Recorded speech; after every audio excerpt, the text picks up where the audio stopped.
everyone? Welcome back. Episode 42 of Big Time Auto Racing. I'm your host, Dylon Wilson, here with my co-host, Brandon Pierce. Both drivers on the Z-Max Cars Late Model Stock Tour. Brandon fresh off a start up in Langley, your 100th career start. So a little bit of a special episode. Maybe talk a little bit about your 100 starts throughout your career. So how was Langley this time around for number 100? Yeah, man, it was. It's always good to go up there, see Bill Mullis and his staff at Langley Speedway, and get to watch the badasses across the road there practicing flight training. We think we're badasses, which I feel like we are, but my gosh, dude, every time we go up there and I watch them guys, We ain't. do some of them tactics and them fighter jets, it's insane. But it's really cool to watch. So that's always neat, and I love that racetrack. Races really well.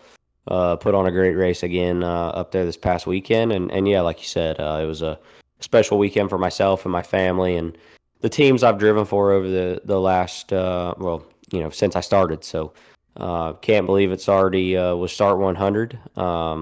It was pretty surreal for sure, but heck of an achievement. Like I said, not only for myself but for everybody that helped get me to that point, and just a really special day. So how many, who's got more starts than you? Deke McCaskill. Just Deke? Yep. How many has he got? Yep. Deke's got 110. Okay. Dang. So you'll be all-time number. You're going to be Martin for long. That'd be cool. Yeah, if I can get another year or two, then I think I could pass Damn, I didn't know him, he was that close to him. I thought he had, but I was sitting there thinking, like, I don't know who would have that many more. Maybe Barry's probably close because he ran a lot at the start, but then again, not really. Maybe Riggs has a lot too. So the next closest one behind me is Bobby. Oh yeah, Bobby. Duh, I didn't think about that. Bobby's got a 95. Okay, so y'all are tight. Yeah. So he was a little ahead of you, and then this last year, obviously him not racing, flipped that. So yeah, start number 100, and it was also an exciting race, like Brandon said. Chase Burrow breaks through. Friend of the show wins at Langley, his home track. He's been running good there all year, obviously. We talked about it kind of immediately, I think, when he won, and I'm sure the announcers did too, about him, not making a race early in the year, and then I think using a provisional. I think even the week after that, or maybe not. Maybe I'm thinking wrong, but started the year a little rough, and then all of a sudden, winning races. So pretty damn cool little comeback story right here in front of everybody's eyes. So obviously Chase has always ran really good, rookie of the year, and then goes on to not compete full time. So kind of had to scale back, and then runs a few different tracks, right? If I'm not mistaken, he ran Langley and Dominion and a couple other tracks, I think, locally throughout his stint of not racing full-time tour, and then now right back at it. So you probably know a little bit more about the Burrow story there, about his comeback trail, but damn, it's been fun to watch. Yeah, man, it has. They're a great family. They have their own chassis company. His dad, Ryan, and after hours fabrication, I believe, is it, or it may be AH Race Cars. I apologize. Yeah. So that, I think, within itself is really cool, and then like you said, Chase's, I know for sure he's qualified on the pole up there already twice this year. He may have more poles than that at Langley in the late model class, and I think that's probably one of the more competitive tracks as far as on a weekly standpoint right now, not only because of car count, but just who races up there. Oh, yeah. The Langley locals are tough. Look at this past weekend. Like I said, Chase is a full-time Cars Tour competitor, at least for the most part, this year. I would say it's probably easy to say that's the most competitive late model stock field that on a weekly basis, for sure. Well, Matt Waltz has raced up there some. Yeah, you got Woody South Howard. Boston. Yeah. Both the Edwards brothers. So, Langley, Mark Wirtz, Langley's tough. Connor, when he races up there, which I know he only went, I think, one time so far this year, but I was not surprised to see Chase and Matt have speed this past weekend. Agreed. Obviously, Matt qualifying on the pole. He always So qualifies great. Matt does. yeah, he does. Yeah. So I knew when those two qualified where they did, I figured if their cars would stay under them, they were going to be hard to handle for sure. So Yeah, and they sure were. Chase, obviously, we thought most people was thinking Connor was saving and maybe he was going to make the charge, and he did, takes the lead, but obviously doesn't. And I at that point I was thinking, oh, there he is. Now it's going to be hell to pass him, or somebody's going to have to move him out of the way to get around him. But Chase ends up passing him clean. It wasn't a slugfest like you usually see at Langley, at least not for Chase and Connor up front. It might have been for Bandon there at the end, but and Landon for that matter. But for the rest of them, it was a really clean Langley race, I will say. I've been a part of some ugly Langley races. Well, one ugly Langley race myself, and then there's been a couple more. It's just a tough track to miss wrecks at, and it's a tough track to it's just everything is small. It's a damn dinner plate. And man, you can see the consequences of that sometimes. Not all the time. Like this, this past race was pretty damn badass, pretty clean, and that's good on the Cars Tour, especially after fresh off of Wilkesboro, a lot of torn up stuff there, and going to Langley, and I think putting on a good show and kind of redeeming ourselves a little bit. I think that was nice. So you'd probably agree with that, huh? yeah, for sure. I mean, like, it was your typical Langley racing where you can lean on one another, and still battle hard, but not really do a guy wrong. I mean, like you said, that still happened. But it was definitely, as you said, it was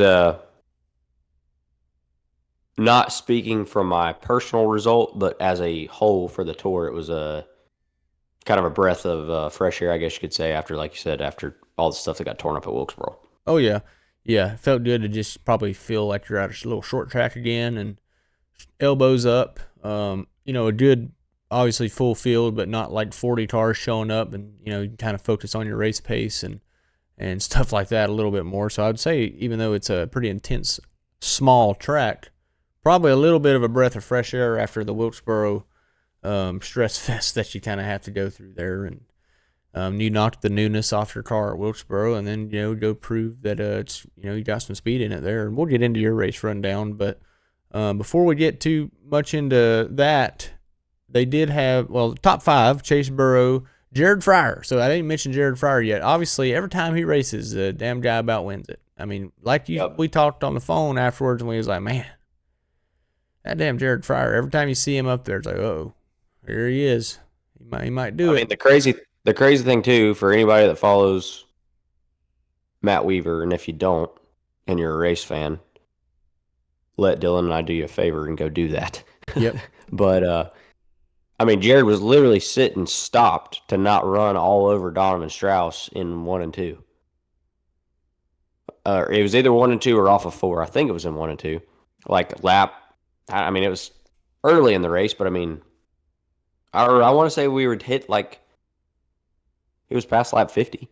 So I mean, had to go to the rear, obviously for that. And then lo and behold, I mean, here it is inside 25 or so to go, and he's up there. So, yeah, like you said, when me and you talked on the phone, when we had those 2 restarts towards the end of the race, I thought for sure he was going to be hell to deal with. But I think it just showed how good not only Chase's car was, but how good he, of a job Chase did. Yeah. Fighting him off. 100%. Did a great job managing his tires, and I think, some of his experience there at Langley paid dividends for him, because, he was definitely the best car at the end, very obviously. But anyway, Chase Burrow wins. Jared Fryer, another strong run, finishes second. Matt Waltz, local guy, always runs good when he runs at Langley.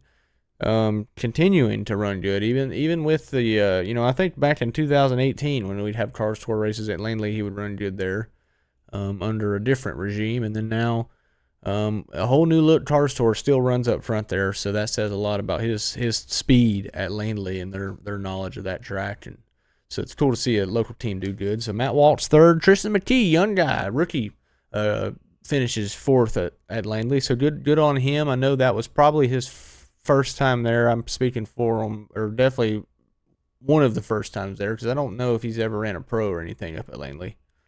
Yeah, I would think that was probably his first So time. I would so think. so good on him for running there. It's definitely a driver's track, and to go there as a young kid and not tear stuff up and be able to make quality passes and finish the race. Obviously, he did that and ended up with the top five, and so did Chad McCumbee. He comes home with his first top five of the year, I do believe. So, good little run for him.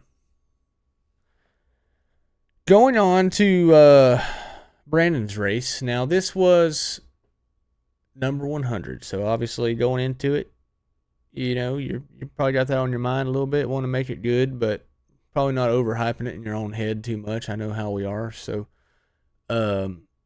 how was all that experience for you? Let's go. We'll start off with this race. We'll go through your race rundown, because I know it was a badass race and ended shitty for you, but was fun to watch. But then we'll get into some of those 100 starts and kind of relive some of the good moments from that.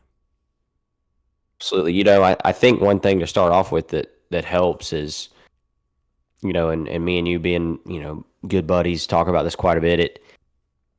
It helped relax me and was probably the best case scenario that somebody like myself could have in that kind of a situation. Because it is obviously a special day, right? But it was at a track that I'm very comfortable at.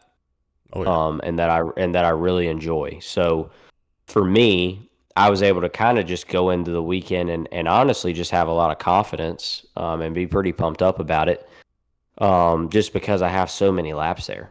I did the math. I think that was, if you go between Hampton Heats and car short races, I think that was like my 14th race at Langley. So which probably doesn't sound like a lot to people, but I mean, for That's a lot not of big running it races. more, yeah, for not running it other than the Cars Tour or the Hampton Heat, so that's twice a year max. I still feel like is pretty good. So, we went up there on Thursday.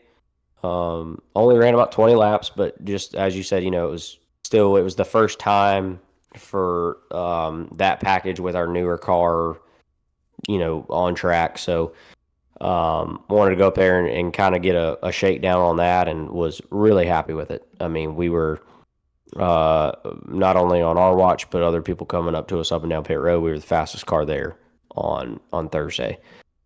So, but you know how this day is, or this deal is, that made me optimistic, but Thursday don't pay nothing, obviously. So, knew that gave us something to look forward to, though, for as far as Friday went, when we unloaded with everybody being there and having transponders on, and all that stuff. And never put tires on Friday, and still stacked up pretty good. I mean, we were a little further down the charts, I think, except for one session, because there was a lot of mock runs, but race pace wise, we were still a top 3, top 5 car.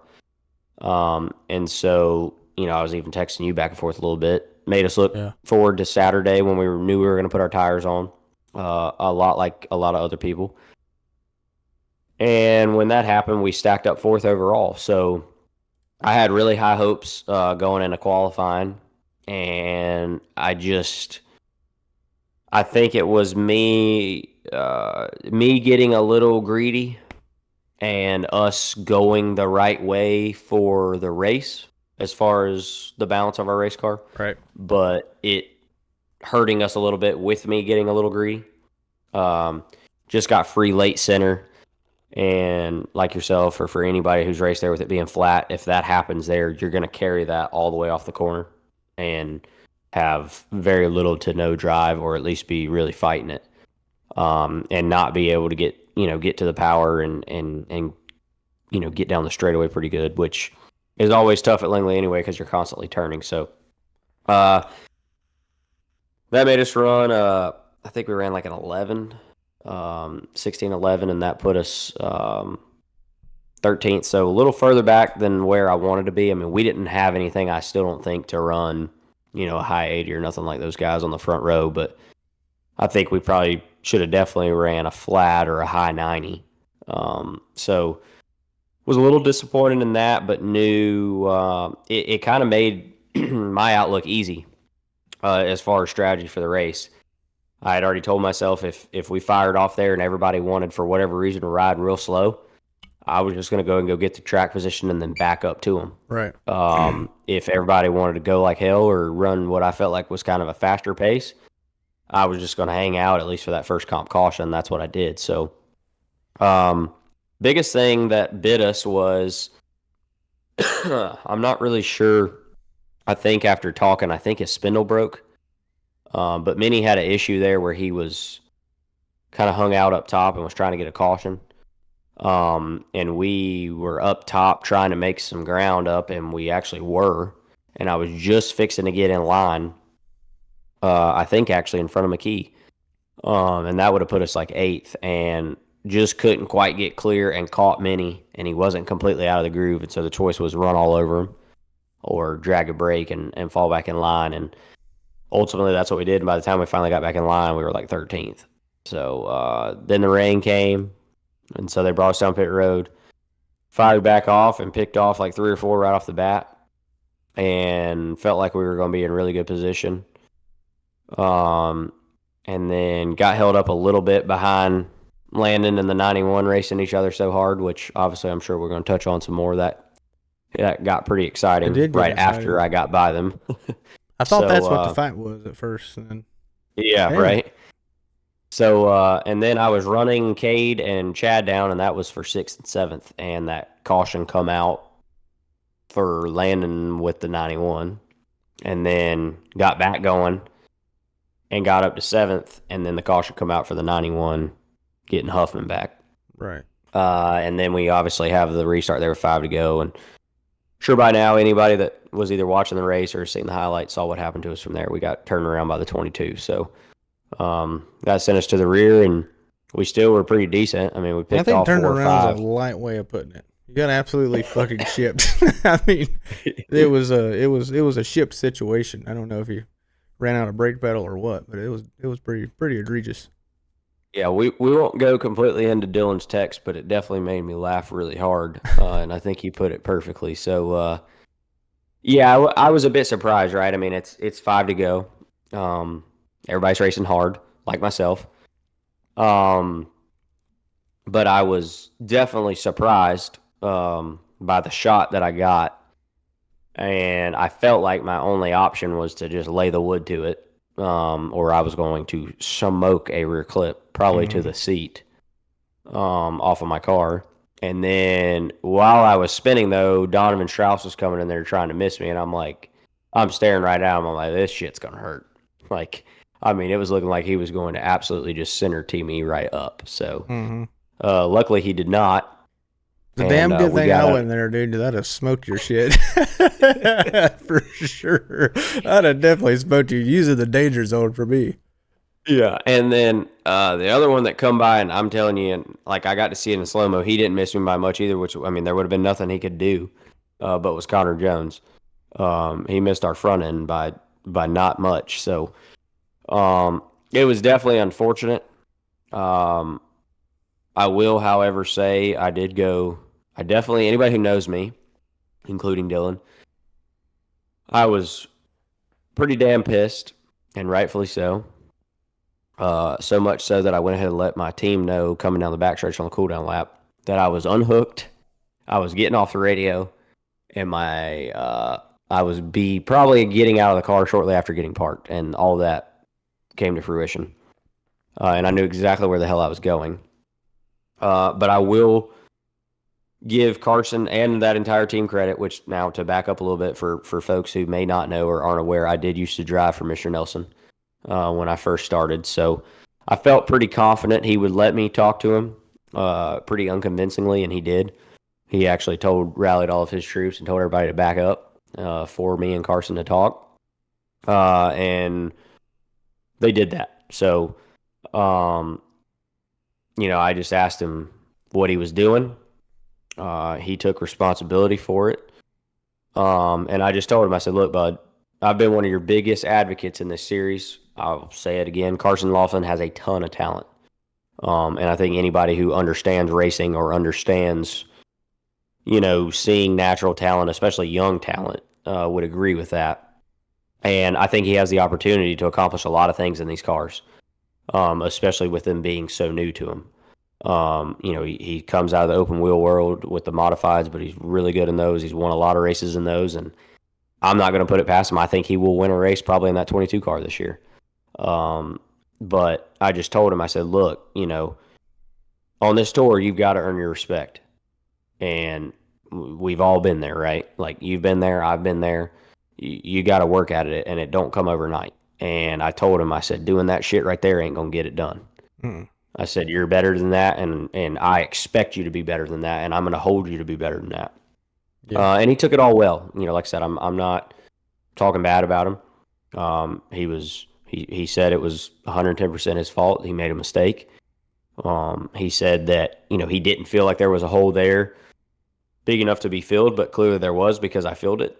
And he still drove in there trying to then reverse that happening. And obviously we saw what happened. So, kind of backing up to your point about not using the brake pedal. So, I was appreciative of him, though, at least admitting to the fault.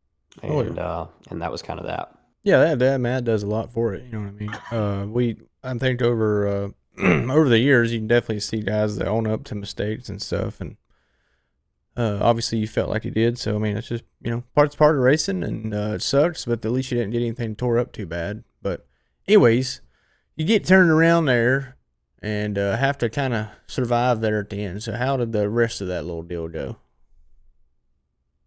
Yeah, I mean, it was absolute chaos when I got turned around, got restarted. That ties back into your little comment about the fight scuffle that happened afterwards. I mean, I don't know what in the hell those guys were doing. Yeah, Parker and Connor were mad at each other, right? It was absolutely Sin City, bro, for 5 laps. Oh Lord, they're going at it. I'm like, boys were racing for 10th and 11th at the time. Yeah. Parker went on to finish 8th, I think, and I think Connor finished 11th. And I'm not going to sit here and say, because I couldn't see it that well. Who was at fault what, but like both of them made contact with each other. But regardless, it was still pretty crazy. And it had all of us around them and behind them like scattering. I mean, you couldn't go nowhere. Both lanes were blocked. People in the third groove, shit flying everywhere, like people up in the marbles. I mean, it felt like really from like 9th to 14th, 15th, we wrecked for 5 laps and just nobody hit anything. Wow. That's rare that we don't end up hitting anything. Yeah, I mean, I thought for sure somebody's going to get up here in the marbles in a second and just absolutely smoke the right side of a race car. So where'd you end up? We ended up getting back to 14th. 14th, So yeah, I mean, we passed some there. Like I said, I mean, I could have went further forward, but like I said, I mean, literally, you've raced Langley. Like, it ain't for folks. It puts on great racing. It puts on good side by side racing, but there damn sure ain't a third groove. No. So, and I damn sure wasn't gonna be the one with after I felt like I'd used all 9 lives in the spin of not getting hit to go up there and try it for maybe 10th. But even then, like, I think that just touched base on like how good our car was. I definitely could have went forward, and definitely feel like we had a top 5 car. I mean, me and Chad even talked about it after the race. I mean, I had ran them down to like a car length back with 14 to go, and so I was definitely going to get by those guys, and he ended up 5th. So, and not taking anything away from him. So it was unfortunate for sure. Definitely a little sour taste in the mouth because I felt like we had put together a great race. We had executed it. Exactly how we wanted it to. We had really done it, like I said before, getting caught up top when Minnie had his issue because we had a number in mind, and that was 8th. I wanted to be 8th, around lap 70. And I think we came to pit road for rain, I think right around there, like 70, 71, something like that. So yeah, seems right. I mean, we had literally played it out just about damn perfect. But for anybody who's raced, very rarely does it go perfect. You just dig in and keep fighting and try to rebound. And we had done that and unfortunately got turned around there at the end. Yeah, one of those deals. I mean, you he ain't always gonna come out real lucky, but definitely a good speed day. I mean, got to pass a lot of cars and was was on camera a whole lot. Fighting. So that's it's always fun and a good day. The race, like we said, was good. Chase came home with his first win, and we were happy for him. That's obviously a pretty big deal, especially for the guys that aren't the teams that aren't winning every damn week and stuff. So it's cool to see sort of it. Chase is essentially a full time competitor, but he feels like a local guy when it comes to Langley. So he is a local guy. So it's cool to see that come through or work out for him and get that win and that monkey off his back from obviously starting the year off a little rough and not to their normal form. I mean, they obviously are always running up front. And we've talked about them on the podcast a lot. So good to see them to run good and get that win.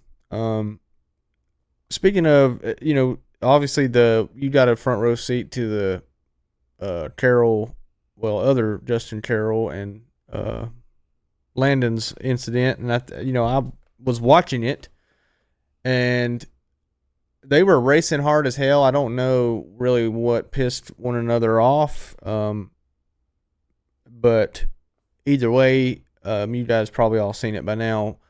Landon ends up turning around the 91 car due to the 91 checking up, Landon says, and which definitely what it looked like happened on camera. And then the 91 Carroll did not like that, so he got some damn retaliation and went and got Landon. I don't know if I've ever seen somebody drive harder to try to get somebody back. Yeah, did you see the footage that Boo posted from Buddy's GoPro? Yeah, I seen. I mean, it's crazy. He was definitely pissed off. I don't know, Landon.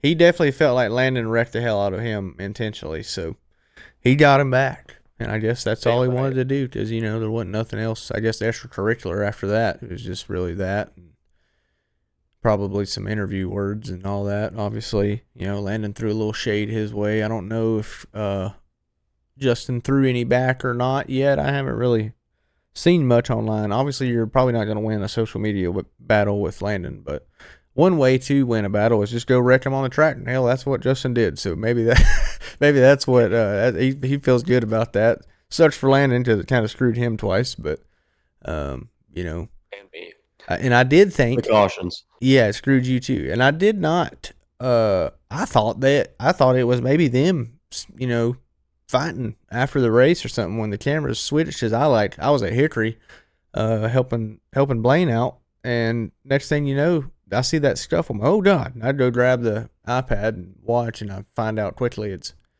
Connor Jones. Like, well, hell, what the hell? Who the hell is he fighting? And then, so that wasn't too surprising that Connor was fighting someone, but definitely a little bit out of character for Landon to be involved in super dramatic using the race cars as wrecking objects. Well, I say that, but not really. I guess that's not the most out of character thing for at least to happen to Landon. Now that I think about some of his history and people using weapons against him in past videos, but anyways, drama's good. Clean drama. I mean, it was wrecking each other, but at least it ain't no tore up shit and just absolutely egregious. Windshield deep. Yeah, it ain't nothing terrible. So all's fair, I guess, in my book. I'm sure they don't damn like each other now, and probably don't write each other comments on each other's YouTube channels or whatever. But they're not getting a Christmas card. No, but it's all good. I think it's just racing. So yeah, that definitely was a eventful little weekend at Langley. And before we get off of Langley, we got to do a little bit of track ratings. And this is one of Brandon's favorite tracks, and it's been a leader in years past with a score in the 8s. So let's see what this time around Langley's done to improve, or maybe even fall down the rankings a little bit. All right, since I was on the couch this weekend and you were in the driver's seat, you are the solo rating boy. We're gonna start off with fun factor. How fun was it to race at the old Langley Speedway? I'm gonna go with an 8. Um, just because, for instance, obviously, I do have Landon Huffman as a teammate, and he does not have a lot of laps around Langley, so he leaned on me a lot this weekend, and watched my line, and was constantly saying like, "Man, I can't run where you're running," or Then when he would go down there, he didn't like it, and I run a very unique line there.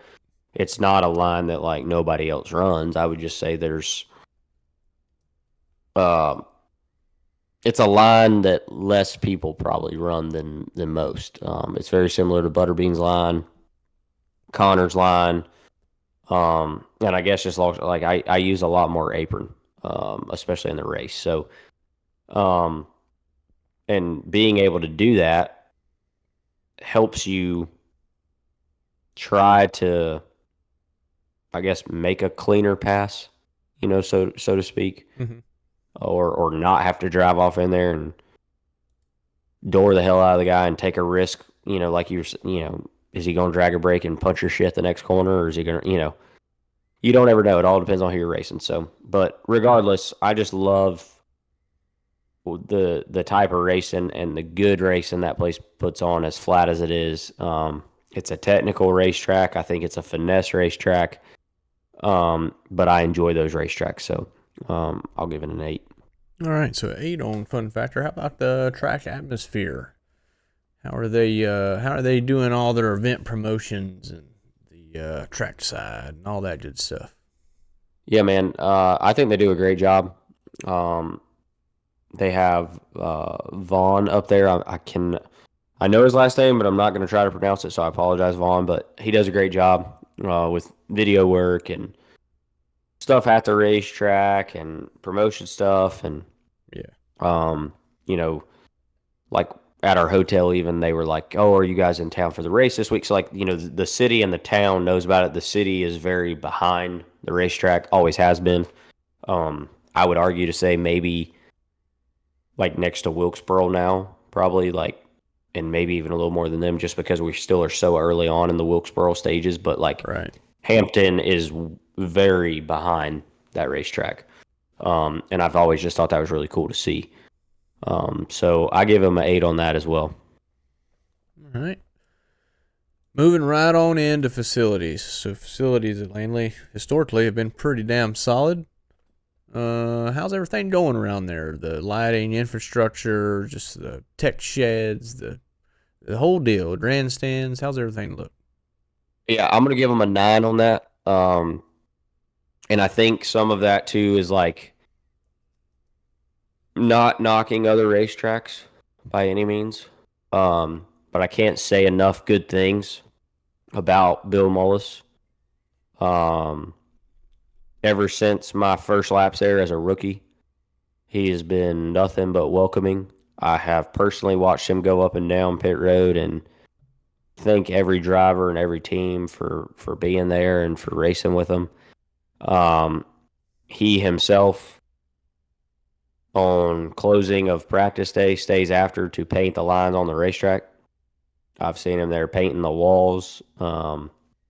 Just everything they do with that facility. Concessions outside the racetrack are nice. They've got, a bunch of little things out there, a nice stage, and, a lot of fan friendly stuff. The grandstands are, they're all bleacher style. They do have suites, but they're all bleacher style, but like, they're always cleaned off and pressure washed. So I'll give them a 9. All right. So concessions and bathrooms. I know last time I was at the Langley Speedway, they had the redneck fries and all that good stuff. How's the concessions and the old shitters at Langley? Yes. So they lock. They're clean. Can't complain. They're not a porta john. Um, the ones in the infield are nice. They're just, obviously smaller, but they're always very clean. So no complaints there. They have plenty outside the racetrack. like behind the main grandstand that, for a car store schedule when we have our gaps in schedule, if you want to go out there and Yep. get a breath of fresh air and, walk around a little bit and use the facilities while you're out there. I mean, there's huge bathrooms out there. So, and then on concessions, with a little bit of the threat of weather and kind of scurrying around, I didn't eat concessions. I had planned to eat concessions, and I had specifically planned to eat the redneck fries. I did not do that. However, I had a crew member do it, Ryan Glinsky, and he scored them at a 9.3 out of 10. So, which I've tried them. You said you ate them, right? When you were up there? Yeah. So I think they're fantastic. I mean, not to be, they're definitely a gut bomb, probably, especially for a race car driver. So it's probably a good thing that I didn't eat them. But like if I was just your, Saturday night short track fan or up there in the area for whatever reason, hanging out one weekend or whatever, I'm definitely getting redneck fries. So on the concessions and the bathrooms, I will give them an 8. Oh, yeah. Okay, so surrounding area, the final rating, surrounding area in Old Hampton Roads. I'm going to give them a 10. Now, it's going to be biased, but we have talked this year, folks, to all of you about that. Also, Dylon and I throw into there what we do or are able to do. So Thursday night, went to Rivers Casino in Portsmouth. Did not do very well, but had some great food. Had a Thai chili bone-in pork chop that was absolutely phenomenal at a restaurant in there. Atmosphere was good. Got some good laughs in, hanging out with the guys. And then Friday night, we had shrimp and oysters out at Landon's parents' camper right there outside the racetrack, which was really cool. Fresh shrimp and oysters. That was neat. And then went to the casino Friday night at Rosie's and won some money. So that was good. And then went and experienced the people watching at the good old PBR bar. That was definitely well worth it. Quite the spectacle. And it definitely did not disappoint in the range of people watching. So, like I said, all around a good weekend. Like I said, I love going up there and racing at Langley. There's some fun stuff to do around the area. Went to Bass Pro Shops, killed an hour in there, so that was always a good time. So, like I said, I gave it a 10, and I think that's a respectable score. All right, quick math. All right, after some quick math, final score 8.6 for Langley Speedway. So another high 8 for Langley. I believe in last season, I'll actually pull it up.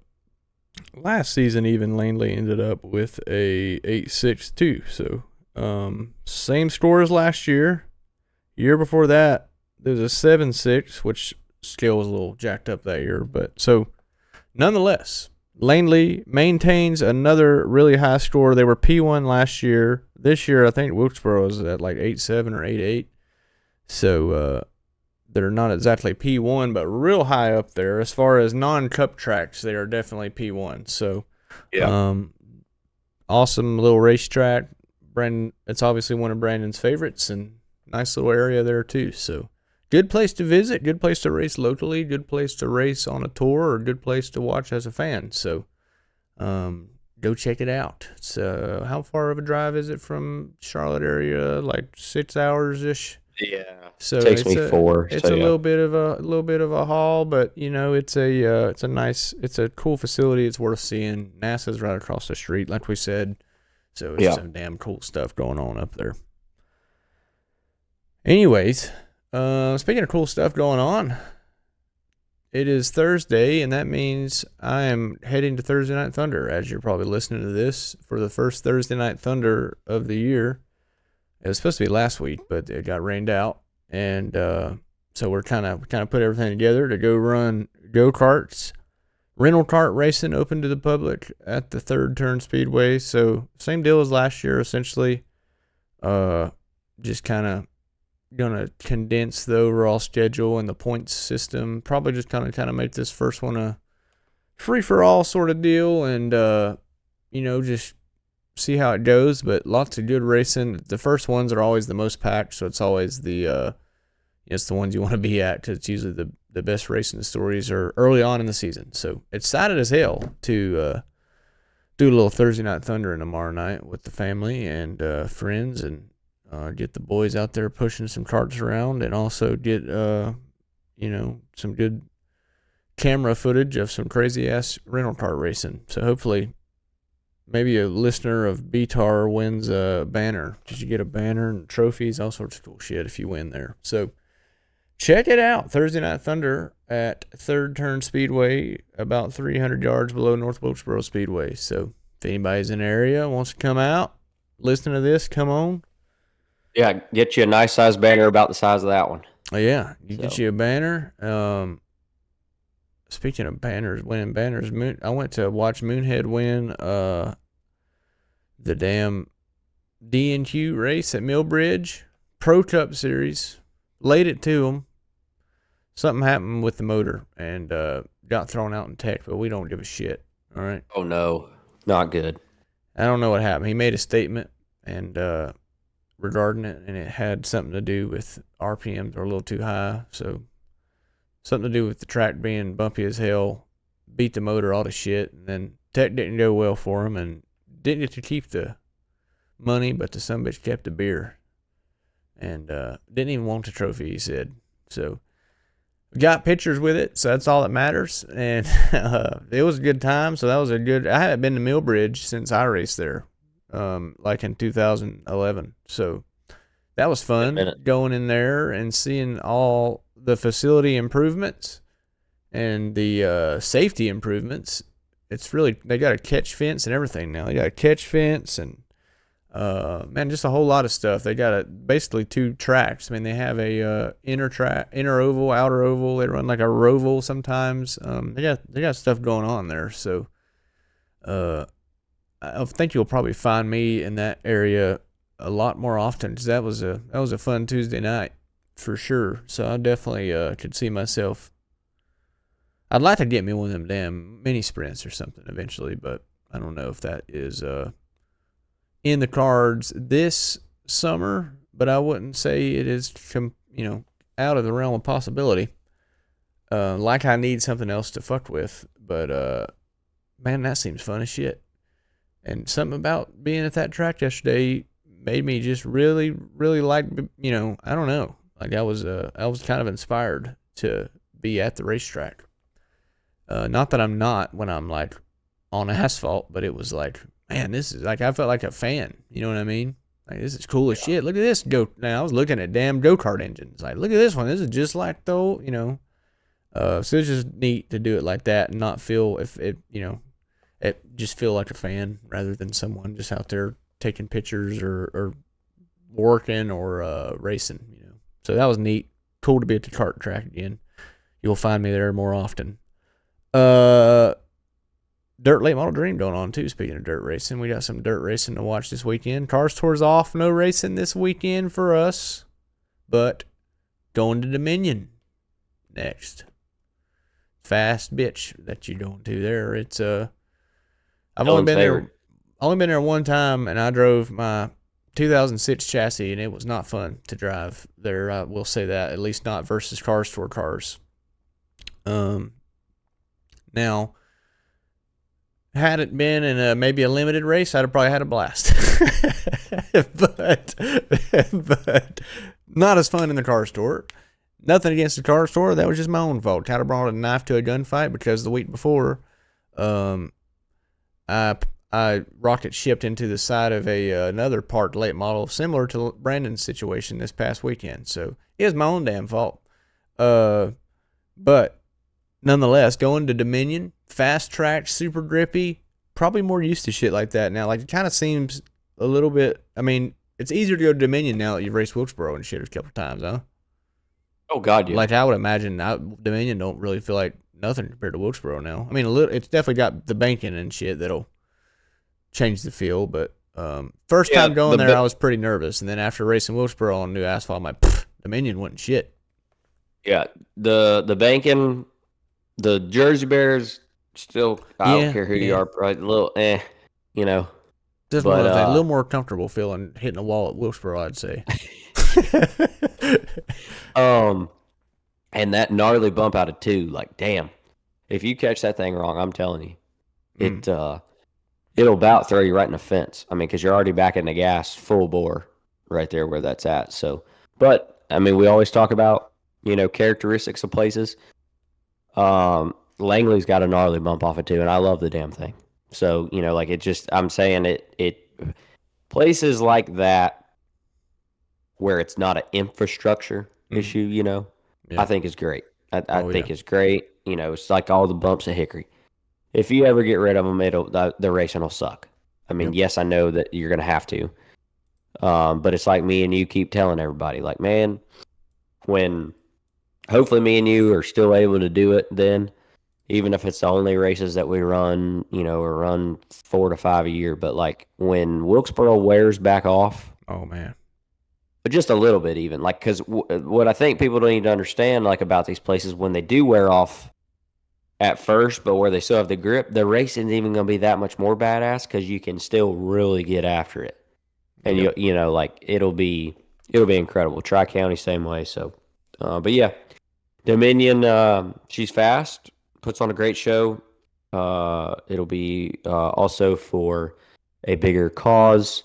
Minnie Tyrell, Timmy Tyrell, Tina, they do a great job with the Minnie's mission and the cancer patients from that weekend. I have had the pleasure of being able to be involved in that now for, I think this will be the 3rd or 4th year that I've been a part of it.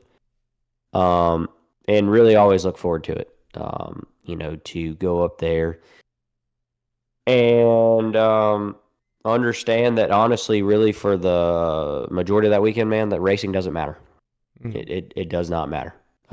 It is just a show at the end of a great weekend for those families and kids that we're being able to put on for them. But the more important thing is the time spent with them, the dinner, getting to take them on the pit walk tours on Saturday morning, the church service, and all that stuff, and just everything that Minnie and his family, and then us as racers and teams can give back to those families, because the reality of it is, I think it is within the reins of saying that, for the most part, it could potentially be the best day that those kids have possibly all year. Or in a long time. So I take a lot of pride in this event, and being able to go up there and put a smile on these kids' faces, and just be a big part of it, and try to do my best, as well as the others in the series. I think everybody in the series does a great job, but to blow it out of the park and give these kids a great time. Yeah, no doubt. They definitely have a Dominion's a cool, fast racetrack, but definitely a big, great calls that they have every year. The only race there that Minnie puts on. So always going to be damn cool to go to be a part of that. So there's going to be a lot of cool content surrounding that over the next few weeks, I'm sure. So excited to see all of that and what they do with it this year. I know they always have something pretty new and unique every year to keep it fresh. So I know when I got to do it in 2023, it was really neat.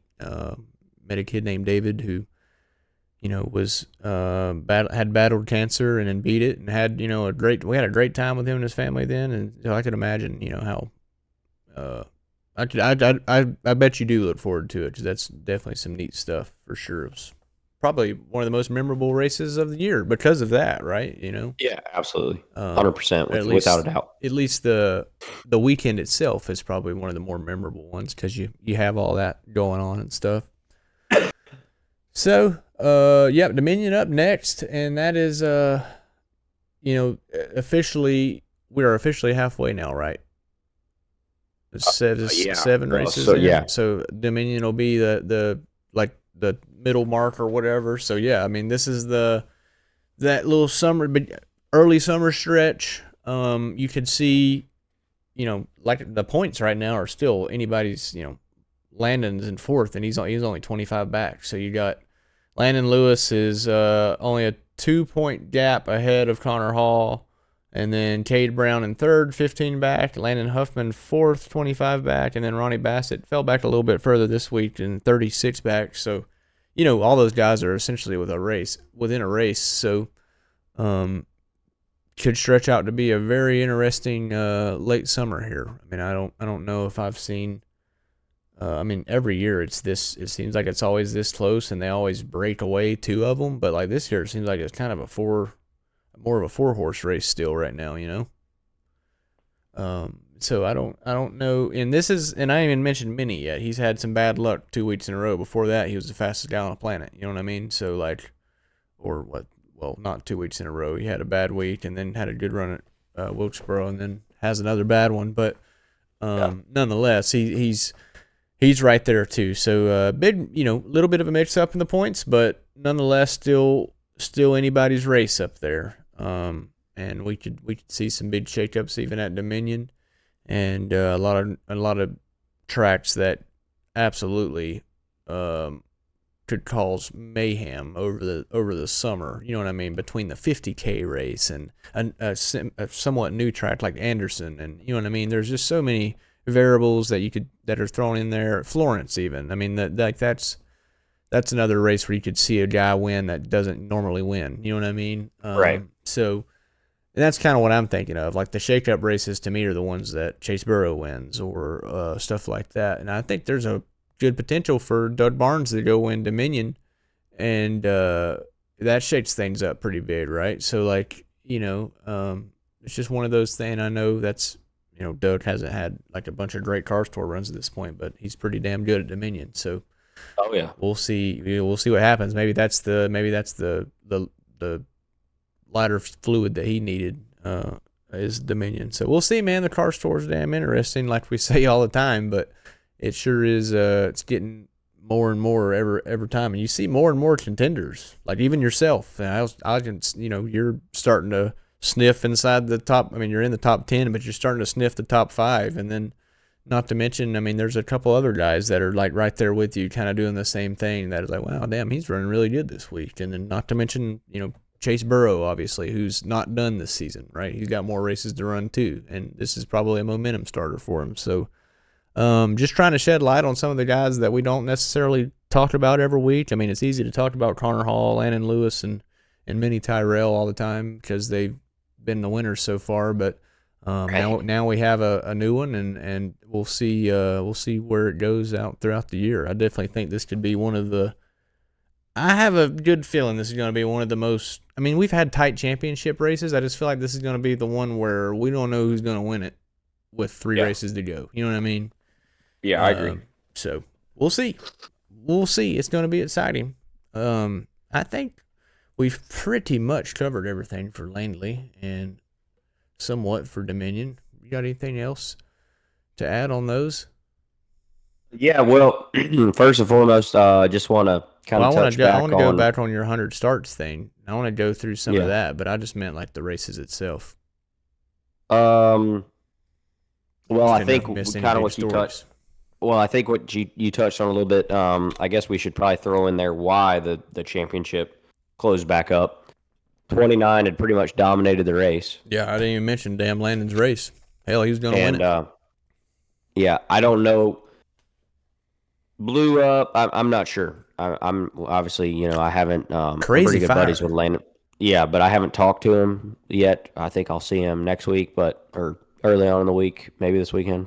But something happened pretty catastrophically. Me and Dylon were talking about. I know at the racetrack and driving beside the car, it was big, and Dylon was telling me that and obviously myself, I went back and rewatched the race, and even on the broadcast, pretty gnarly, electrical or whatever fire was coming out. Ignition issue was on, looked like the MSD box was on fire, causing like the light show out of the exhaust. But whenever whatever expired, it did in a big way. So. Tough deal, and we didn't Uh, even mention him honestly. Like I mean, he like you said, he was dominating the race, and yeah, Chase, I think he was. I mean, anything can happen, right? But I think he was probably well on his way to 3 in a row. good I'm not damn sure. good Yeah, possibility. I And don't know if even the 00 had anything for him. Had it all played out, he might have. I'm not taking anything away from mhm. Chase. Chase was definitely very good.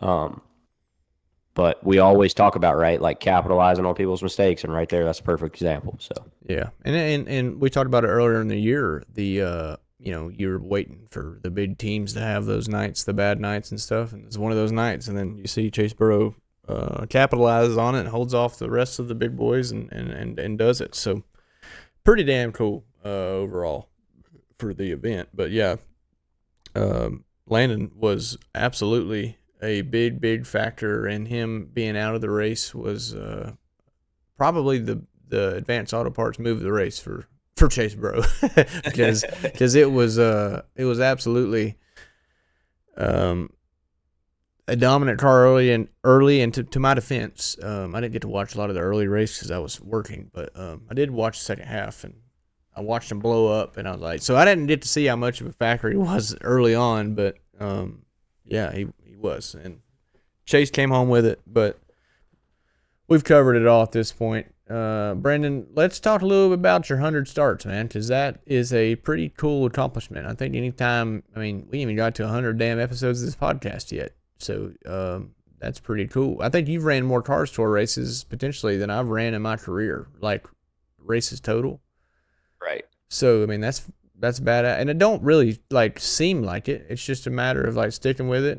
And I mean, you've got to run for some cool teams and stuff like that. But like most importantly, you've ran like a lot of damn tracks. You know what I mean? I think 100 starts is cool, but you've ran essentially every car store track that the car stores ran at, and have that experience. And like like I said, I mean, I was kind of joking about the Mark Martin thing, but it really does kind of have like that same vibe. Like you've kind of got the starts and that veteran kind of feel. So take us through it. Like you started with Nelson and then went to Lee Pulliam, and then now you're with Carroll. And let's just kind of hear the deal. 100 starts kind of wrapped up to finish our episode off.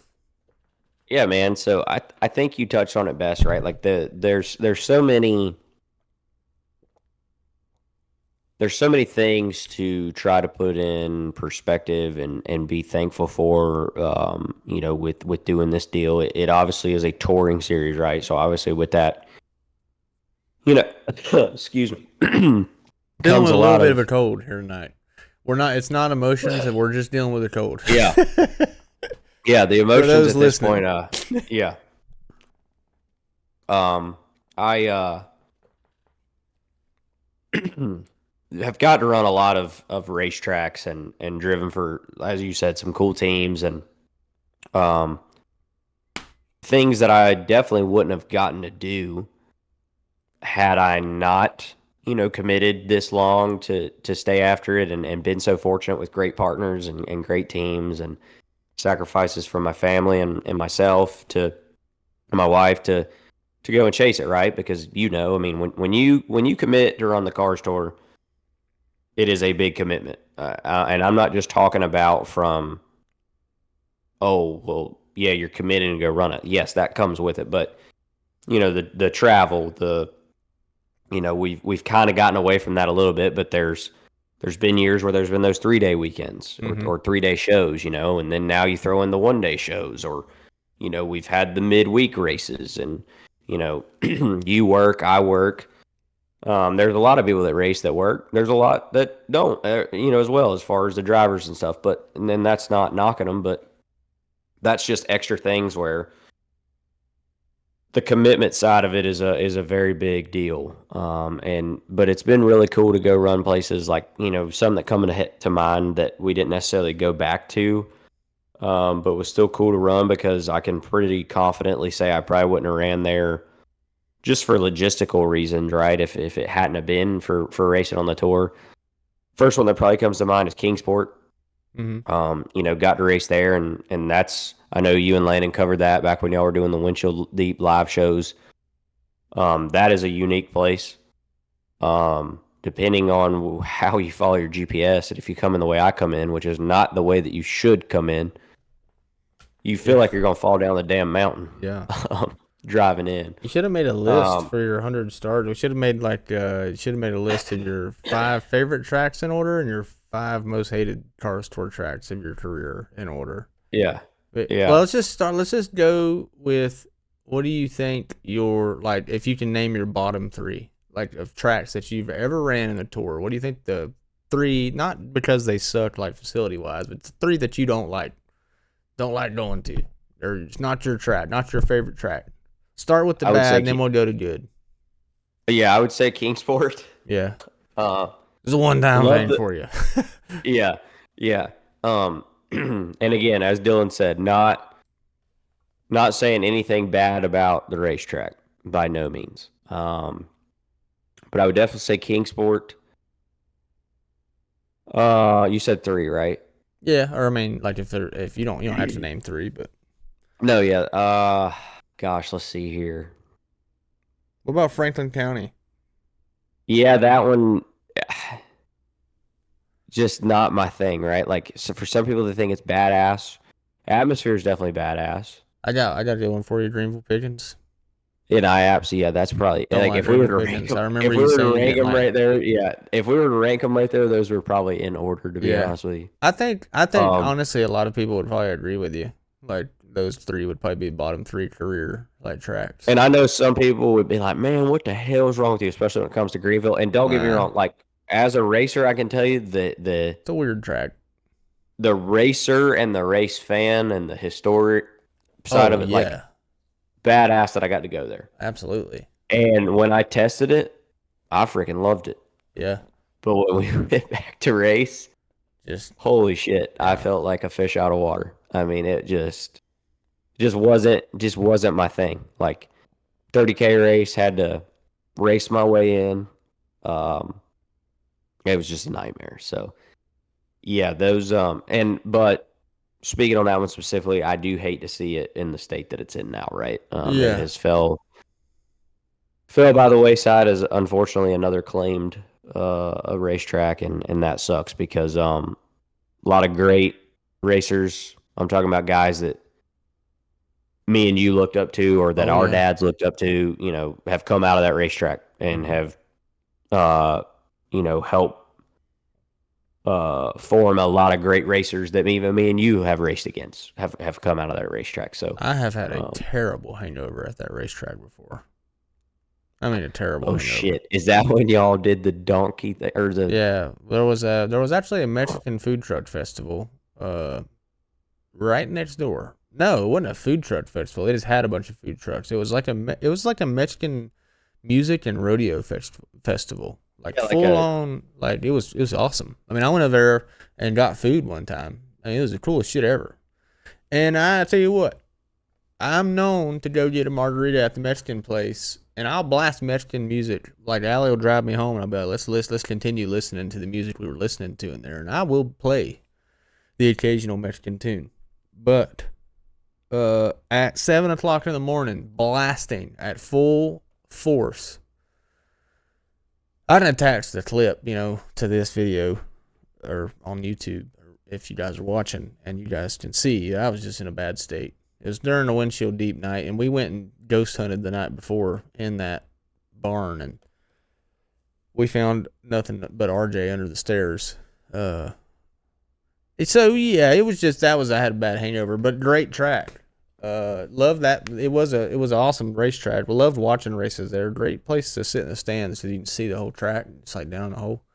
But and so is team sport. Team sport the same way like that. But yeah, I don't know. I've never raced there, so I have no idea if I would like the track or not. But definitely seems odd for yeah. sure. Definitely seems like one of those that would take a little bit to get used to. So let's move on to the happier side of things. What about your let's go three favorite tracks. I mean, that's probably a little easier. Say Motor Mile, which unfortunately is also no longer open, at least Yeah. not right now. Badass place, love that place. Uh, Orange County. I know the facilities could be better, folks, but as far as the surface or as far as the racing that it puts on and Yeah. has put on, I mean, it's fantastic. It's definitely getting a little worse now, but I'm not going to. I feel like you can't hold over as a track deters, right? Yeah. Like before the patch jobs at Hickory, I feel like people were thinking the same thing, and now that they've done those, like it's almost added. I feel like definitely at least a couple years of life to it Mm-hmm. in its current state, Yeah. as far as the track surface. Um, and then I would say Langley, and there's definitely some others too, but I would say the three. Um, like I said, I always enjoyed going to Motor Mile.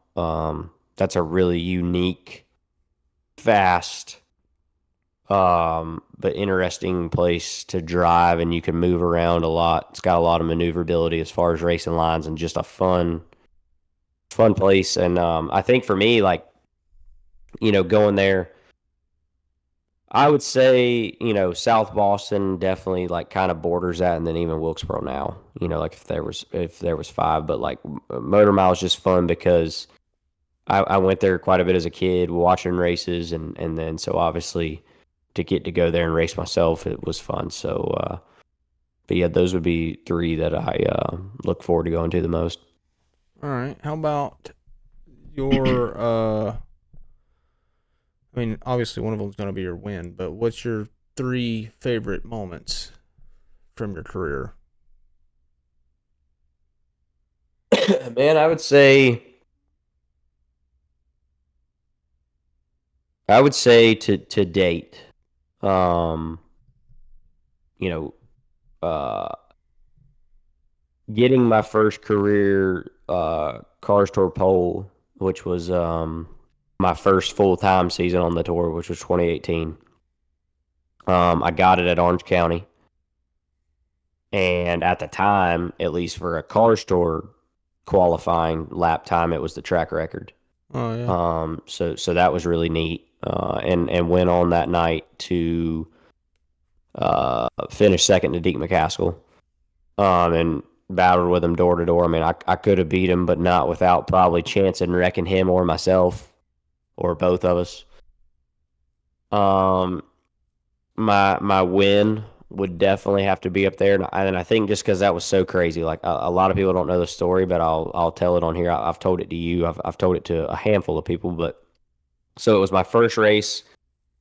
Obviously, after leaving Nelson Motorsports, I caught decent amount of flack in the racing media world, kind of more so than I really thought it was. Like it turned into a bigger storyline, me leaving Nelson and going to Lee's than I Did thought it you would. leave But in I the think it off was season or because during the season? I don't remember. it was off season. Like Yeah, I I thought finished so. 18, Yeah. yeah, and so I think it was just though because like not trying to sound cocky, but I had came on strong at the end of 18. Like Right. I had won my first. Um, I had won my first race, so I guess I'll pause right there. Obviously, winning my first race would tie right into that. It came not too long after getting my first pole, but I won at South Boston and beat Philip Morris, Oh yeah. so that was really cool. Yeah. To know that you not only got to race against Philip Morris, but that you got to beat him, Oh yeah. and beat him straight up, and have him come over to victory lane and tap you on the shoulder and say, "Good job, kid." That was really cool. Um, and then, but back to, excuse me, with Pulliam.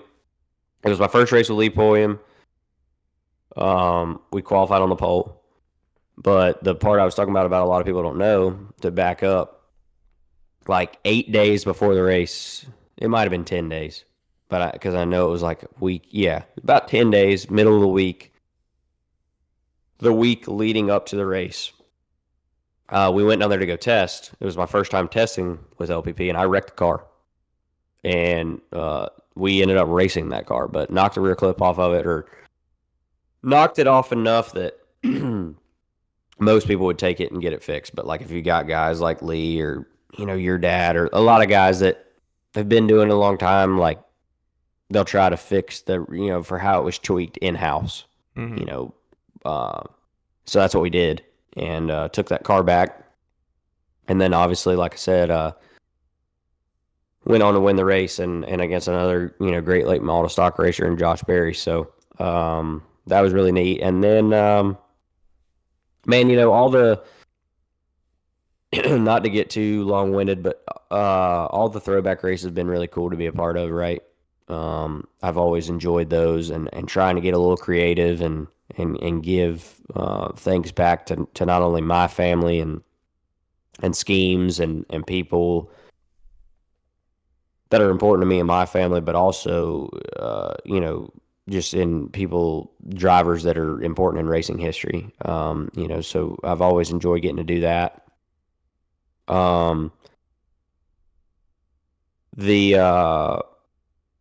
My third place at Martinsville, that'll probably always kind of stand out to me. I won my heat race there that year.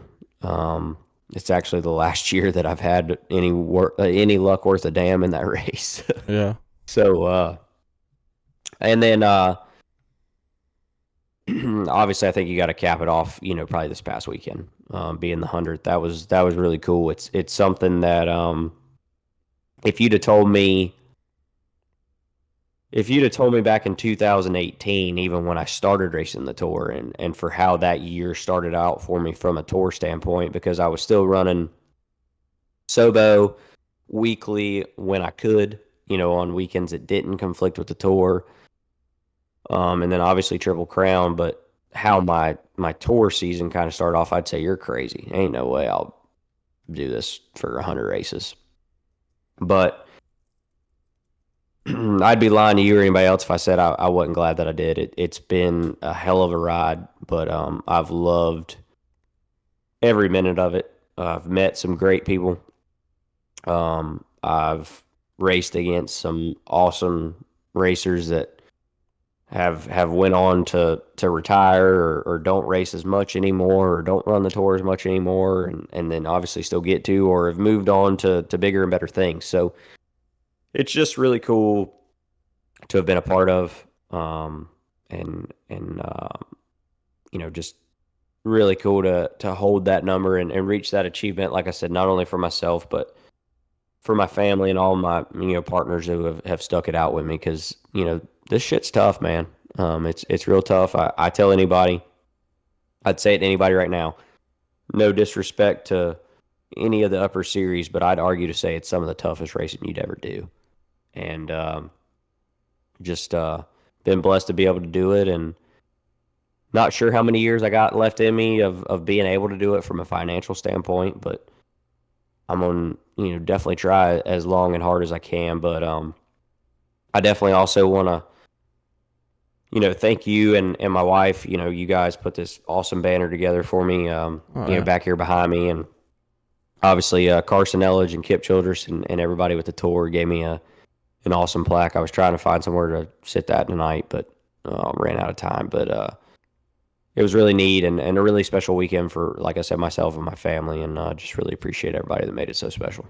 Yeah, well, it was cool to watch, and we were all obviously pulling like hell for you. Wanted it to go a little, have a good result for that 100th race, but either way, it showed good speed and had a good day and got a little celebrated and all that good stuff. So I'm sure that made you feel good, made you excited for the next one and finish the season off strong and all that. I mean, still got a long way to go, but all you need is about 3 more seasons and you can get to 150. So do that and you'll be there. So that should cement you in as the number one in starts if you run about 3 more full-time seasons. I'd say get to 150, and that'd be a little bit, you get to there and we'll make you a damn banner twice as big. But get 200, you're on your own. My printer's only so wide. Yeah. So we'll see what happens with that. So, but congrats, that was a cool deal for you, obviously, and he's pulling like hell for you, and we'll drink some beer and see if we can't get to 150 or something like that before long. Yeah, that's definitely the next number. Yeah. And just and it was really cool to do that this weekend too. And I've seen yourself and myself do this, recently. starting this past weekend, and I had done it, I would say pretty much every race this year, except maybe the first or second, but um, really just trying to kind of slow my weekends down and take it all in, right? Like enjoy every practice lap, rolling tech with my guys, kind of the mad dash sometimes to get unloaded in the mornings, but just really take the whole weekend in because, like I said, man, I've on the tour side of things, I've now done this 100 times, and that's a lot. When I know we talked about it at the beginning of the show, but when there's really only one other guy, in front of you, or is only one other, and then really only one other one that's within striking distance behind you. I mean, you've been doing this a long time, and I'm not even 30 yet, so not saying that we're old by any means, but racing's definitely not getting any more affordable, and it's definitely not getting any easier. So, like I said, I by no means, and I think some people, because I had quite a few ask me, which on one hand was cool that they cared, right? Asked me this past weekend if that meant I was hanging the helmet up. I definitely don't plan to anytime soon, right? But I'm definitely not able to read into the crystal ball, right, or predict into too much of what the future holds. I just know that I'm committed to run the car store full time this year and Triple Crown and a couple other races, and we've had speed and we're giving it our all every week, and we're going to do that every week. So much past that, we'll just have to see where the cards fall. But regardless, just like I always have, but I'm going to enjoy it and give it everything I got and try to go see if we can win one of these things for sure. There you go. Well, it's the momentum's definitely swinging your way. I know the finishes aren't exactly the way you draw them up, but definitely have some momentum in your camp, so that's good to see. And speaking of momentum, I'm trying to get a couple new things launched, or not new things. It's I don't know if anybody's seen it, but the Tidal diabetes thing we got going this past week, and it's still really new, but a couple people asked me about it, and I guess just to put it out there, it's essentially I needed something to call like an organization to be able to bring a lot of kids and stuff to the racetrack that have type 1 diabetes. I have it myself. Haven't necessarily been very open about it in the past. And I think since having a kid and stuff like that, I've been a little bit more open to talking about it and then trying to help people out. And mainly it's, I mean, I've done it before. I've had some public things where we've like brought some kids out and stuff like that, but I just really wanted to kind of expand on that more. I don't have a huge platform, but I have a platform, and I might help one person, and that's better than none. So we had a kid out at Wilkesboro. He had just got diagnosed with type 1 a couple of weeks before, so he got to come race go-karts, and he's a race fan himself already before meeting me. He wore a Jonathan Davenport shirt and everything, so it wasn't like a total shock to him to come see race cars or anything. So he fit right in at the go-kart track and had a great time. So it was really rewarding. And after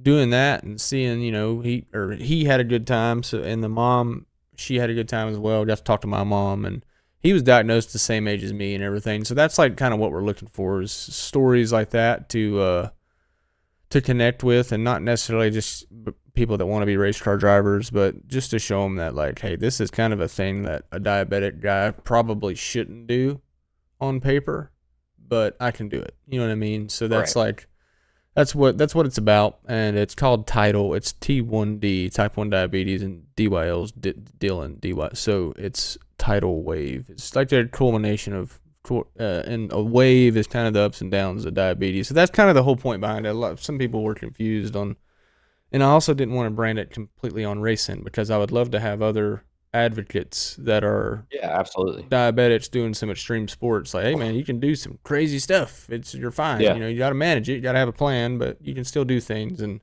so that's what it's all about. Still very young, or early in the stages of like getting everything together, but definitely have some cool plans. So we'll see what happens. And also, Neon Lauder is now available at Lowe's Foods, local Lowe's Foods to the area. So how that works is they add stores weekly. I don't, it's really kind of production based. Like Two Burrows has a new brewery now, so they're able to put out a lot more beer. So like landing a contract with Lowe's Foods is huge.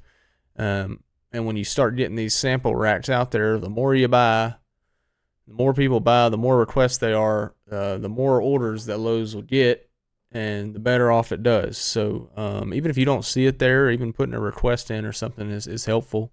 Like asking for Two Burrows beer if you're in the Winston area or the Charlotte area or something like that. Because I think the idea is to expand Two Burrows, and that's kind of my place in the matter. And the reason we have a race team is to sell more beer and get the word out there. And at the end of that was the basis of the initial partnership in 2022. So it's cool to see all that come together and see a beer with my face on it in a damn grocery store that I've shopped at my whole life. Never thought that would happen. Not that it's like totally impossible to make that happen. Like it's not, it's doable, but it doesn't take a big financial commitment to make something like that work out. It was just the cards kind of fell in my direction, and it's neat.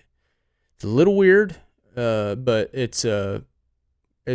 I'm learning how to, I guess, be a beer salesman and race car driver guy, and so we're young in this process as well. I feel like I'm new to everything, but it's cool to see it out there. It's neat to see a damn shelf of beer with your face and race car on it sitting there, and people like looking at it and shit. And you're just sitting there watching them. They have no idea or whatever. It's just it's neat. Not that they would know or that I'm famous whatsoever, even in my hometown. But it's neat that like, hey, that beer is because I put that beer there. So that shit's pretty cool. Not an experience that a lot of people get to experience, and I'm trying to, like you said, take it in and enjoy it, and like it's a fun little thing to see and happen, and getting to do all this year, and it's cool. The only thing you've tipped me off on, if I can get rid of this cough between now and then, is if I tell you I'm headed up for Thursday Night Thunder, you have zero excuses not to grab some cold ones on the way. Yep, they're very damn true. Thursday Night Thunder could be full of Neon Lager now because you can stop at a Lowe's Foods and get you one. We're working with some other grocery stores too. Like we're trying to get them in multiple retailers, but Lowe's is obviously a big chain around here, so that was a great start. And Seth's been doing a lot of work, so he gets all the credit for it for sure. But it's cool to see it all work out and see the Neon Lager cans in action. And hopefully in the future we have like newer, different. We try different beers. Seth's been trying all sorts of new stuff. The Buck Hunt one, that's a few rows underneath the Neon Lager, is a lighter beer than even Neon Lager. So if you're into lighter stuff, you want to get you a 4-pack of commemorative beer and a 4-pack of beer to go get a little tipsy on, maybe get the Duck Hunt, try it out. Or if you're into IPAs or stuff like that, we've got all of that on the rack. So, and then there's Good Gold Almighty too. So that's a gold lager. So there's a lot of like easy drinking beer. It's nothing dark. I know a lot of you guys are scared of craft beer, so don't let it scare you too much. It's definitely on the. I would put it. It's kind of like Bud Heavy. I would say somewhere between Bud Heavy and like a Redler Bush or something like that. It's not going to taste like a Bud Light, but it's got flavor. It's not piss water. Okay, we've got a little flavor in our beer. So we don't have that. No offense to light beer. I drink light beer. I'm just saying. Anyways, so that's what's new for me. Brendan, congrats on 100 starts, man. I'm ready to do the interview for 150 and then 200 as well. But we'll probably have gray beards and be fat and old then at this rate. But it's been fun tonight. We'll do an episode obviously after Dominion, hopefully with a good little finish for you and the boys. And I'll watch that one from the couch for sure. Will not be a threat to be driving in that race. I would go ahead and announce that. I have no intentions of driving up to Dominion next weekend. However, I do have a bit of FOMO on the mini mission side of things. I would love to see that. I'm gonna be very jealous of all you guys up there working with that side of things. So that'll be really cool to pay attention to next week. I'm sure, like I said earlier, there'll be a lot of content coming out with the Tar Store and Minnie's mission and all that. So good weekend at Langley. Be sure to like, subscribe, comment, rate, all that. It helps us out. And keep on keeping on. We'll do the same. Keep on trucking. We appreciate the comments and stuff. I was going to read some of them off. We're kind of running out of time. But appreciate you guys for tuning in. We'll see you next time. Big Time Auto Racing.